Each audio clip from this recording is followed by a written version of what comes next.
The golden chandeliers of the Grandview Country Club cast their warm glow across the elegantly decorated ballroom as Madison's engagement party reached its peak. Crystal glasses clinked, designer heels clicked against marble floors, and the air buzzed with the kind of conversations that only happened when wealthy families gathered to celebrate their own. I stood quietly near the champagne fountain, watching my sister Madison hold court in the center of the room. She was radiant in her custom luxe couture gown, a stunning piece from our latest collection that retailed for $15,000.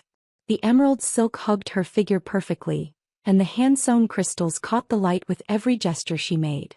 She had no idea that I had personally overseen its creation. "Isabella." Madison's voice cut through the ambient chatter as she spotted me across the room. "Come here, darling."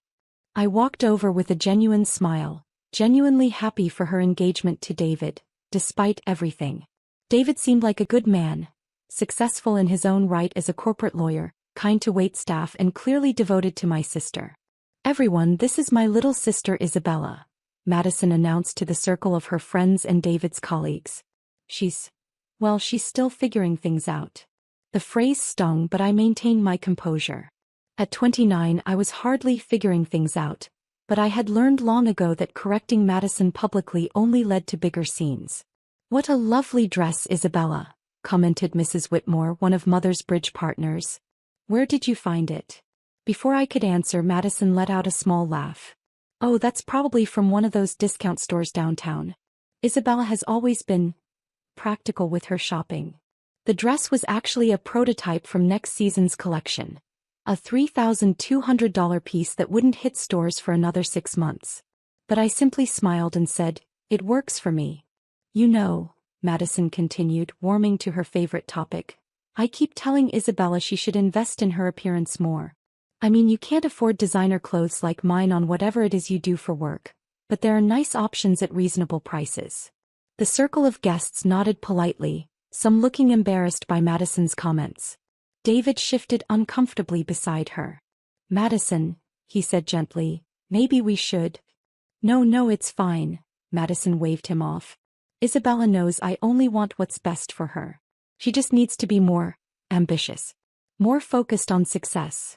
Mother appeared at my elbow, her Chanel perfume announcing her presence before her words did. "Madison dear, why don't you show everyone your ring again? It's absolutely stunning." As Madison launched into the story of David's proposal for the third time that evening, I excused myself and stepped out onto the terrace. The October air was crisp, and the city lights twinkled below like earthbound stars. My phone buzzed with a text from my assistant, Sarah. "The Milan show was incredible. Orders are through the roof. Vogue wants to do a feature story. Congratulations, boss." I smiled and typed back, "Thank you. Handle the Vogue interview scheduling. I'll be back in the office Monday." "Isabella." David's voice came from behind me. "Mind if I join you?" "Of course not." I slipped my phone back into my purse. "Congratulations, by the way. Madison seems very happy." "Thank you." He leaned against the stone railing beside me. "Listen, I want to apologize for how she talks to you sometimes. She doesn't mean to be hurtful." I appreciated his kindness, but we both knew that wasn't entirely true. Madison has always been protective of her position in the family. "It's okay. Still, it's not right." David paused, studying my face in the moonlight.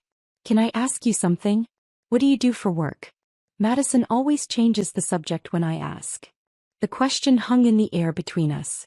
For 3 years, I had maintained the fiction that I worked for a small consulting firm downtown.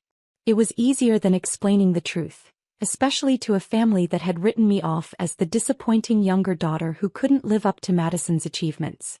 "I work in fashion," I said simply. "Really? Madison never mentioned that. Are you a designer?"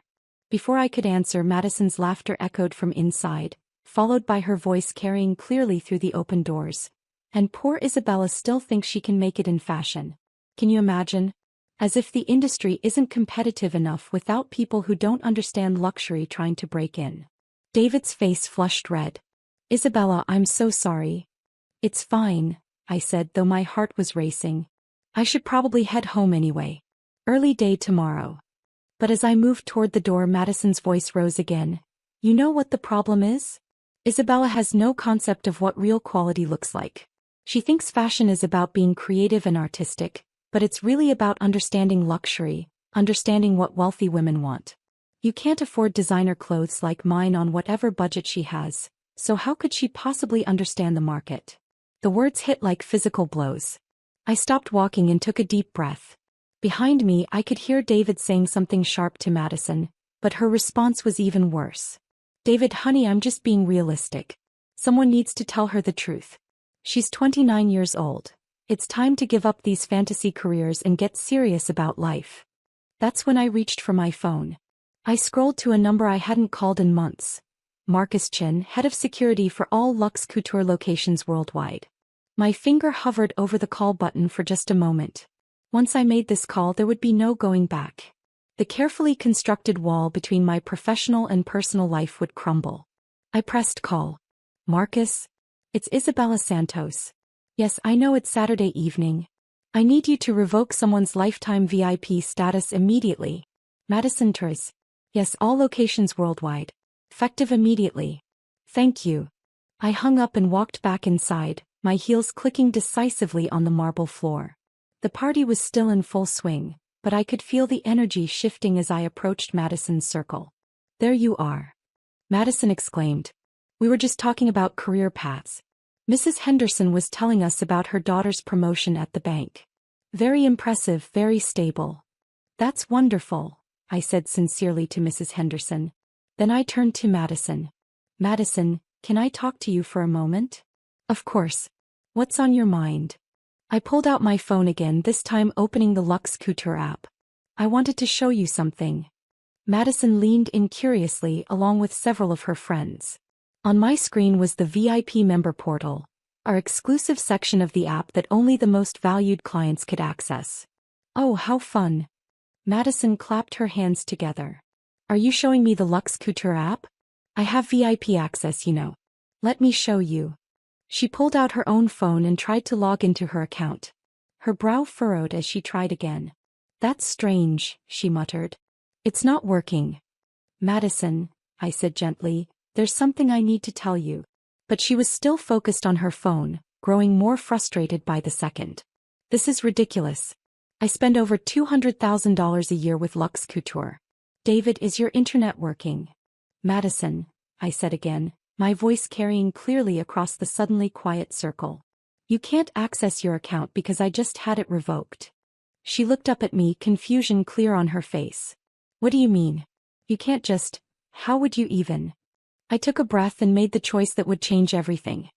Because I own Luxe Couture. The silence that followed was deafening. Madison's phone slipped from her hand and clattered to the floor. David's mouth fell open. Mrs. Whitmore's champagne glass paused halfway to her lips.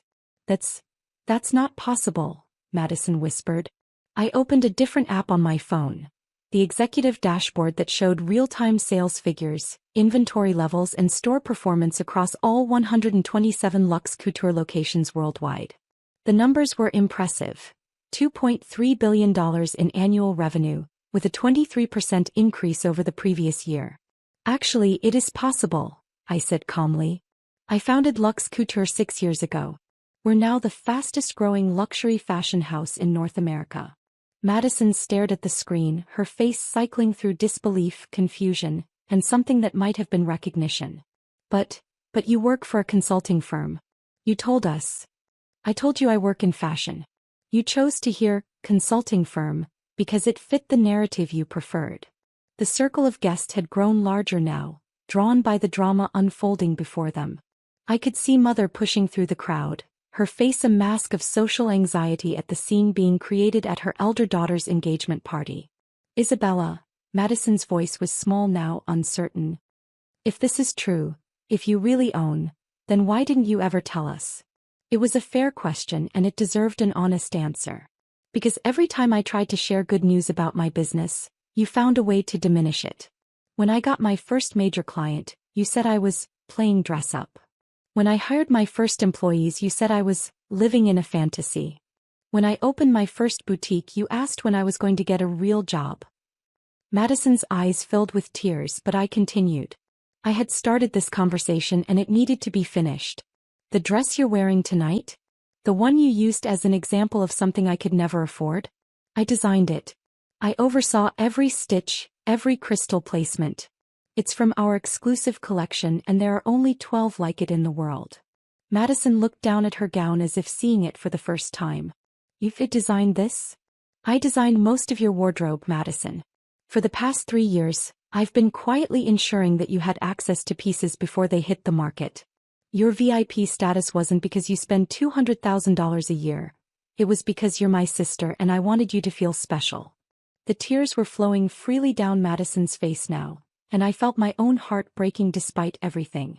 But why didn't you tell me? She whispered. Because I knew this would happen, I said softly. I knew that once you found out I was successful, more successful than you expected me to be, everything would change between us. And I wasn't ready for that. Mother finally reached us, her face pale with shock. Isabella, is this really true? I nodded. It's true, Mother. But the consulting firm. I never said I worked for a consulting firm. I said I worked in consulting. Luxury fashion consulting specifically. Which evolved into design, which evolved into my own company. David stepped forward, his lawyer's mind clearly processing the implications.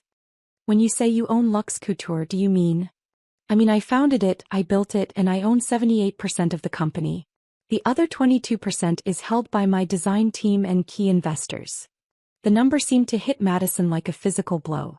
She sat down heavily in the nearest chair, her expensive gown pooling around her like spilled emeralds. 78%, she repeated numbly. Of Luxe Couture. Yes. The company that's in vogue every month. That dresses celebrities. That has boutiques in Paris and Milan and Tokyo. Yes. The company worth. She trailed off, unable to finish the sentence. I decided to help her. $2.3 billion as of our last valuation. Though the investment banks think we could be worth twice that after our IPO next year. The words hung in the air like smoke from an expensive cigarette. Madison stared at me as if I had transformed into someone she had never seen before. Which, in a way, was exactly what had happened. You're a billionaire, David said quietly. It wasn't a question. On paper, yes. Though most of my wealth is tied up in the company. How much? Madison asked, her voice barely audible. Is most? I hesitated. This was the moment of no return. Once I said the number out loud, there would be no pretending anymore, no hiding behind modest clothes and understated accessories. About $1.8 billion. The silence that followed was broken only by the distant sound of the party continuing in other parts of the club. In our little circle, time seemed to have stopped. Mrs. Whitmore was the first to speak. My goodness, Isabella. I had no idea. My daughter actually has several pieces from your spring collection. She absolutely loves them. The comment seemed to break the spell and suddenly everyone was talking at once. Mrs. Henderson was mentioning her connection to fashion magazines. David's colleagues were asking about investment opportunities. Even some of Madison's friends were crowding closer, their earlier dismissive attitudes replaced by obvious fascination. But Madison herself remained silent, staring at her hands folded in her lap. I knelt down beside her chair, putting my hand gently on her arm. Madison, are you okay? She looked up at me with eyes full of tears and something else, something that looked like grief. I've been so horrible to you, she whispered. No, you haven't. Yes, I have. She gripped my hand tightly. All these years I've been treating you like you were failing at life. Like you needed my guidance and my protection and my pity. Madison. And the whole time you were building something incredible. Something bigger than anything I've ever accomplished. And instead of celebrating that, instead of being proud of you, I was... She couldn't finish the sentence, but she didn't need to. We both knew what she had been doing. I was jealous, she finally said. I was jealous of your creativity, your independence, your willingness to take risks. So I convinced myself that you were the one who was lost, who needed help, who wasn't living up to her potential. The honesty in her voice caught me off guard. I had expected anger, denial, maybe even accusations that I had deliberately deceived her. I hadn't expected this raw vulnerability. Madison, you have so much to be proud of. You're a successful attorney, you're engaged to an amazing man, I'm a corporate lawyer who pushes papers around, she interrupted. You're changing the fashion industry. You're creating beauty and art and building an empire. And instead of being your biggest supporter, I've been your biggest critic. The party continued around us, but it felt like we were in our own bubble. David had quietly moved the crowd away, giving us space to talk. What happens now? Madison asked. It was a good question. What did happen now? How do you rebuild a relationship that has been built on fundamentally false premises? I don't know, I admitted. I've been dreading this conversation for years. Are you going to cut me off? Like you did with the VIP status. The vulnerability in her voice broke my heart. Madison, I revoked your VIP status to make a point, not to punish you permanently. You're my sister. I love you. Even after everything I've said? Everything I've done. Especially after everything you've said and done. Because now we can finally be honest with each other. Madison wiped her eyes, smearing her carefully applied makeup. I don't even know how to start being honest. I've been lying to myself about so many things. Start small, I suggested. Tell me one true thing. She thought for a moment, then looked directly into my eyes. I'm proud of you. I'm terrified by how successful you are because it makes me question everything about my own life, but I'm proud of you. It was exactly what I needed to hear. Thank you, I said. That means everything to me. Can I ask you about the business? I mean, really ask, not just pretend to be interested while waiting to give you advice. I smiled. I would love that. We spent the next hour talking, really talking, for the first time in years. I told her about the late nights spent sketching designs, the challenge of finding manufacturers who could meet my quality standards, the thrill of seeing a celebrity wear one of my pieces on the red carpet. She told me about her own fears, her own insecurities, her own dreams that she had pushed aside in favor of safe, practical choices. As the party began to wind down, David approached us cautiously. I hate to interrupt, but the staff is starting to clean up. Madison stood and smoothed her gown. My gown. Isabella, would you have dinner with us next week? Just the three of us? I'd like to start over if that's possible. I'd like that very much.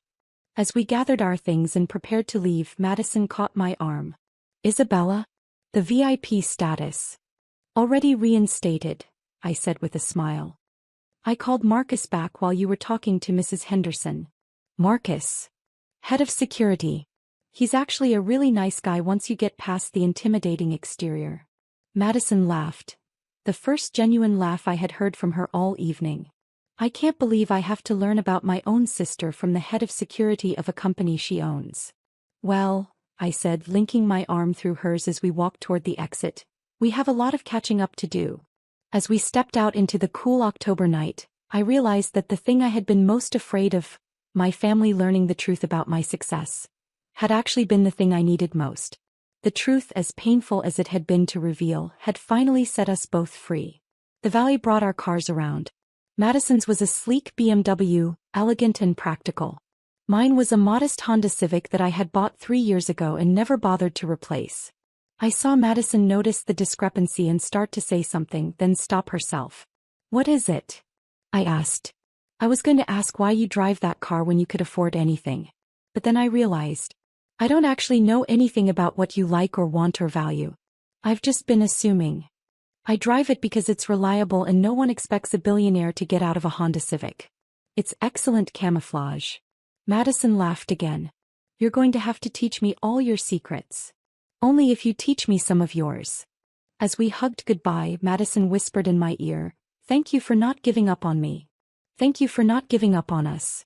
I drove home through the quiet city streets, the weight of years of secrecy finally lifted from my shoulders. My phone buzzed with text messages, from David thanking me for my patience with Madison, from Mrs. Whitmore asking for my business card, from my assistant wondering why Luxe Couture's social media mentions had suddenly spiked. But the message that mattered most was from Madison, sent just as I pulled into my driveway. I love you, little sister. And I'm sorry it took me so long to say it. I sat in my car for a moment looking up at my house, a modest 2-story that I had chosen specifically because it didn't scream success. Tomorrow I would go back to my office, back to running a billion-dollar company, back to the life I had built in secret. But tonight, for the first time in years, I felt like I could finally be myself with the people who mattered most. The truth, as it turned out, was worth more than all the designer clothes in the world. 3 months later, Madison and I had lunch every Tuesday. She became one of Luxe Couture's most effective informal ambassadors, not because I asked her to, but because she genuinely loved the brand she now understood I had built. And sometimes when she introduced me to her friends, she would smile and say, "This is my little sister Isabella. She's the most successful person I know." It was the greatest compliment I had ever received.